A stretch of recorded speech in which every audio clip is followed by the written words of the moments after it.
똘똘진한 아이가 있는 초보주부입니다. 결혼하자마자 성질 급하게 나온 아이 때문에 신혼 초부터 당초 세워뒀던 계획하고 계속 어긋나고 있네요. 신랑이 다니는 회사에서 결혼 전에 서울지사로 발령난다는 이야기가 거의 확정된 거나 마찬가지라고 했어요. 그래서 없는 돈 끌어모아 신혼집은 서울에 구해놨는데 무슨 일인지 아직도 감감무소식이라 단 하루도 제 집에서 지내본 적이 없네요.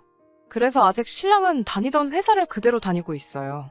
요즘 같은 시국에 서울에 새 직장 잡기도 힘들 것 같아서 그건 포기했어요. 지금은 20평짜리 방 2개 딸린 집에서 월세 내면서 살고 있습니다. 신랑한테는 언제쯤 발령나는 게 확정이 나는 거냐고. 기약이 없는 거면 차라리 서울에 구해놓은 신혼집을 전세로 돌리고 여기에 전셋집으로 하나 구하자고 했지만 신랑은 곧 서울로 가게 될 거라면서 그럴 필요 없다고 하는데 기약 없이 매달 월세로 버리는 돈이 아주 아까워 죽겠네요. 저도 결혼 전에는 회사를 다니고 있었는데 우리 아이가 태어나면서 남편과는 아이가 5살 정도가 될 때까지는 제가 전업주부를 하면서 아이 케어를 하기로 합의를 본 상태였거든요. 제가 하는 일이 월급은 많은 편은 아니지만 수요가 많은 편이라 일할 곳 구하는 건 문제가 없었어요. 그래서 아이가 어느 정도 크고 어린이집 다닐 정도가 되면 저도 복직을 계획하고 있었어요. 쥐꼬리만한 월급이기는 하지만 남편보다는 제가 벌이가 약간 더 좋았어요. 하지만 아빠 손에 크는 것보다 제가 직접 키우는 게 좋겠다 싶었고 남편도 서울지사로 발령이 나면 월급이 조금 오를 테고 저는 직장을 구하기도 상대적으로 쉬운 편이니 그렇게 하기로 했습니다. 지금도 직장을 구하려면 구할 수 있지만 시가나 친정이 지금 사는 곳에서 거리가 있는 편이라서 아이 돌봐줄 사람도 없고 사람을 쓰자니 배보다 배꼽이 더 클 것 같아서 내린 결정입니다. 지금 사는 곳 근처에는 신우네가 살고 있어요. 가까이 살지만 멀게만 느껴지는 신우잖아요. 아무리 남편의 여동생이라고 한들 저와는 사실 평생남이나 다름없었으니 그냥 대면대면한 사이였어요. 신우네랑은 사이가 좋지도 나쁘지도 않다는 말이죠. 원수지고 지내는 사이는 아니고 신우도 결혼을 한 상태라 두 부부가 한 달에 한두 번 정도는 같이 만나서 식사 정도는 하고 근황 이야기 정도는 주고받는 그런 사이입니다.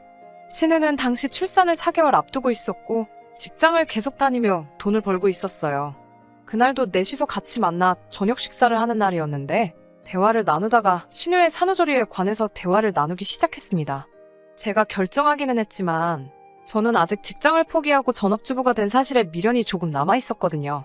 지금 살아온 인생의 반을 넘게 공부해서 들어간 회사인데 사실 5년 뒤에 복직이 생각처럼 쉬울까 하는 걱정도 있고 결국 이렇게 전업주부의 삶을 살게 되는가 싶어서 그 누구에게도 내색은 안 했지만 속이 조금 상했거든요.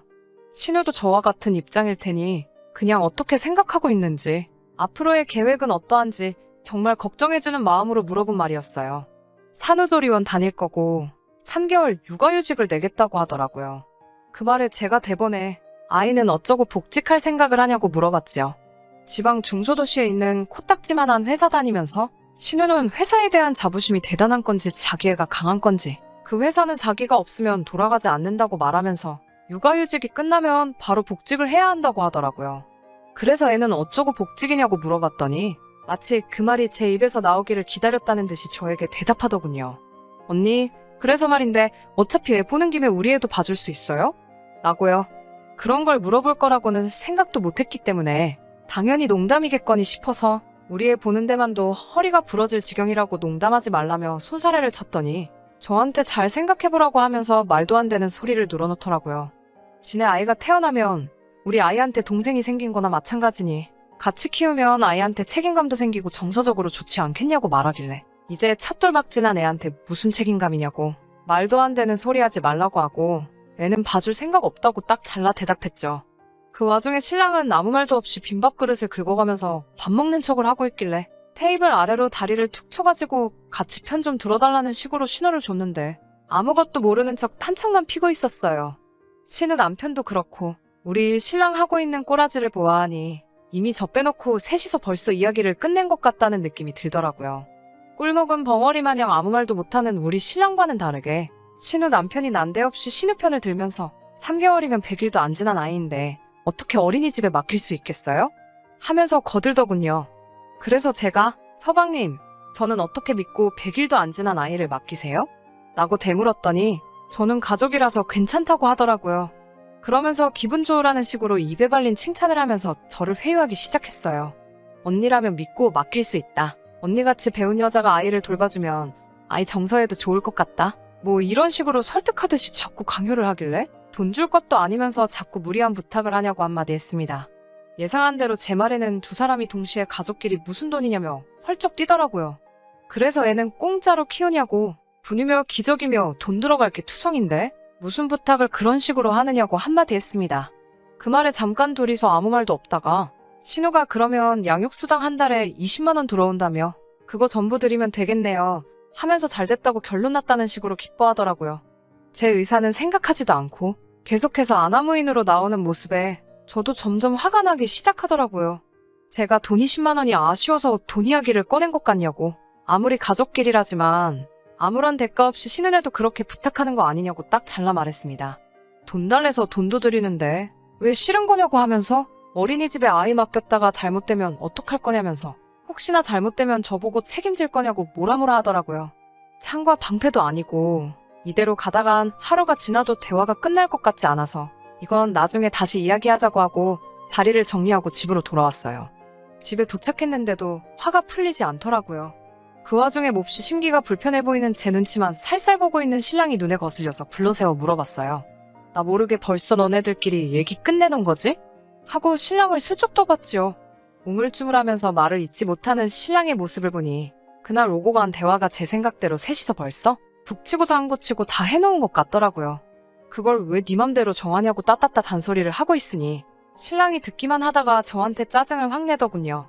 어차피 제가 집에서 애 보는 거 말고 하는 일도 없다는 식으로 짜증을 내더니 딴 사람도 아니고 자기 여동생이라고? 이참에 제가 애를 봐주면 저랑 신은혜랑도 사이가 돈독해질 거고 거기에 더불어 돈까지 준다는데 못할 게 뭐가 있냐며 그 자리에서 그렇게 단호하게 나오면 매제랑지 여동생 앞에서 자기 체면은 뭐가 되냐고 하면서요. 제가 신은혜 애만 봐주면 신우는 복직해서 안심하고 일할 수 있고 우리는 신우가 주는 돈 받으면 월세로 나가는 돈도 어느 정도 커버가 되는데 살림에 보탬도 되고 얼마나 좋냐고. 저 하나만 오케이 하면 모두가 평화로워지는 건데 일을 뭐 그렇게 어렵게 만드냐고 하더라고요. 화를 내야 할 사람은 저고 그 자리에서 제 편을 들어줬어야 할 신랑이 그런 식으로 나오니 서운한 마음보다 화가 치밀어 오르더라고요. 신랑한테는 앞으로 나한테 말 걸지 말라고 말하고 저는 아이방에서 이불 깔아놓고 자면서 며칠 동안 신랑하고는 말도 한마디도 안 했어요. 그렇게 지내고 있으니 이젠 시어머니까지 가세하더군요. 평소에도 우리 딸 하시는 분들이니 예상한 대로 시어머니까지 저한테 신은혜 애 봐주는 게 뭐가 그리 문제냐는 식으로 한마디를 하시더군요.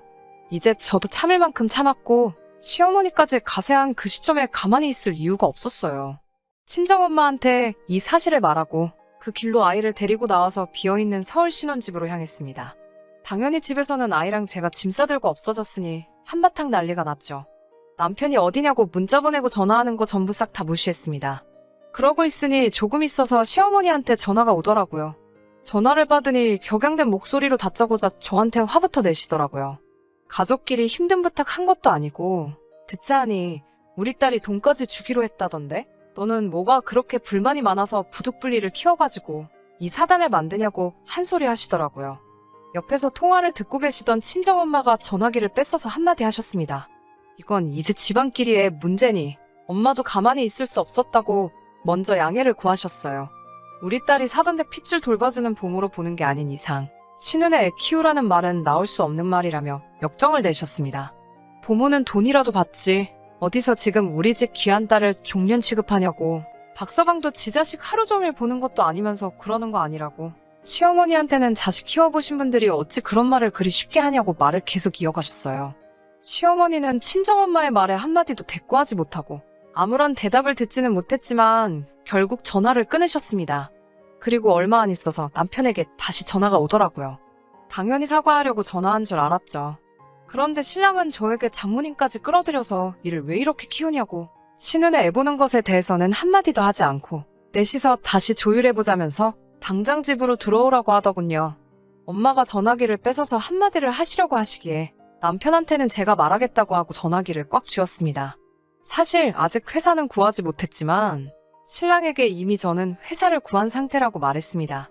월급도 원래 제가 받던 것보다 조금 더 불려서요. 이제부터 서울 신혼집에서 우리 엄마랑 같이 살면서 엄마가 아이 봐줄 거고 저는 복직할 거니까 그렇게 알라고. 너도 서울로 발령 나기 전까지는 이 집에 얼씬도 할 생각 하지 말라고 엄포를 놓았습니다. 그리고 나서 나도 우리 엄마도 쉬는 날 하루쯤은 있어야 되니까 주말 동안에는 하루에 5만 원씩 쳐줄 테니 신우한테 말해서 우리 집 와서 애나 보라고요. 쥐꼬리만한 월급 때문에 갓난애기 남한테 맡겨놓고 복직을 해야 하니 어차피 애 보는 거 용돈도 벌고 그 편이 신우한테도 훨씬 좋지 않겠냐고요.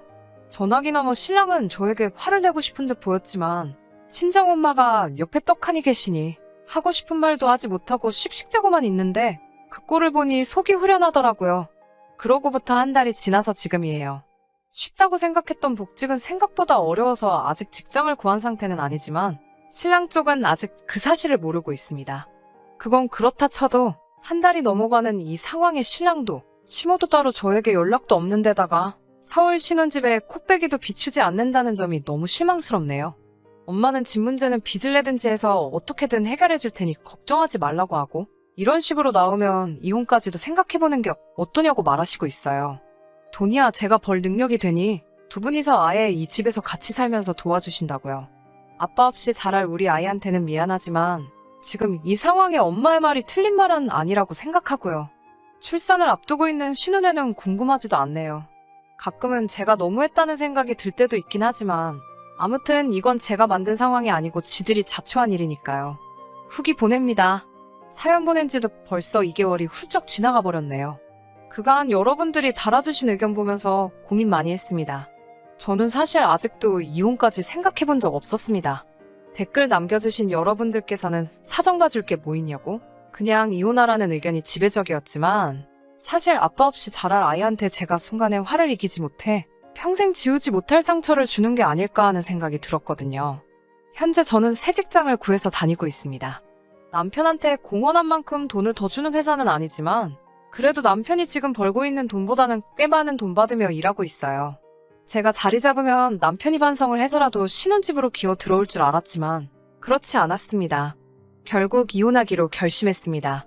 신혼집에 와 있는 3달 동안 남편은 정말 저한테 전화 한 통 없었고 이 집에 코빼기도 비치지 않았습니다.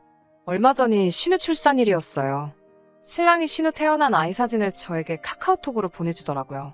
사진만 딸랑 보내놓고 가타부타 아무런 말도 없었어요. 무슨 뜻으로 보낸 건지 뭘 의미하는 건지도 모르겠고 그냥 화만 잔뜩 나더라고요. 3개월 만에 짐 싸서 나간 와이프한테 한다는 연락이 싸움의 불씨나 마찬가지였던 그 아기의 사진을 보내주는 꼴이라니. 친정엄마도 더 이상 기다릴 게 뭐 있냐고 하시더군요. 결혼 당시에도 제가 모아놓은 돈이 더 많아서 신혼집 자체도 남편보다 제가 모아놓은 돈이 더 많이 들어갔습니다. 이혼을 준비하는 과정에서 조금 문제가 생기긴 했어요. 서울 집값이 그 사이에 정말 엄청나게 많이 올라버려서 남편의 목만큼 갈라주는데도 허리가 휘어버리게 생겼더라고요. 남편도 그 사실을 알고 제가 이혼 통보를 하지 않을 거라 생각을 했는가 봅니다. 의기양양하게 돈 아까워서 이혼을 못하겠냐며 으스대는 남편을 보니 우라가 치밀어 올랐어요. 이 사실을 어머니께 말씀드렸더니 정말로 고향집을 정리해가지고 오셔서는 그 돈을 저한테 주시더군요. 저 하나 때문에 평생 살아오신 고향집 정리하고 그 돈을 저한테 주시는데 정말 눈물이 다 나왔습니다. 고향으로 내려가서 시어머니 보는 앞에서 이혼 서류 앞에다 던져줬고 제 마음 돌릴 생각 없으니 도장 찍으라고 했습니다. 신우애가 그렇게 이쁘면 너가 키우라고. 나는 우리 부모님하고 내 아이 키우면서 행복하게 살 거라고 하니 시어머니 얼굴이 새하얗게 질려 혼비백산 하시더군요. 아이의 경우는 제 직장이 더 탄탄하고 교육 인프라가 더 잘 되어 있으니 변호사님 말로는 양육권은 저에게 있을 거라 하시더군요. 그 사실을 아시고는 얼마 전까지 저보고 하나 키우는 거 같이 키우면 어디가 덧나냐고 하시던 시어머니도 장손 뺏긴다는 생각에 제 눈치를 보면서 남편한테 빨리 사과하라고 난리도 아니었어요.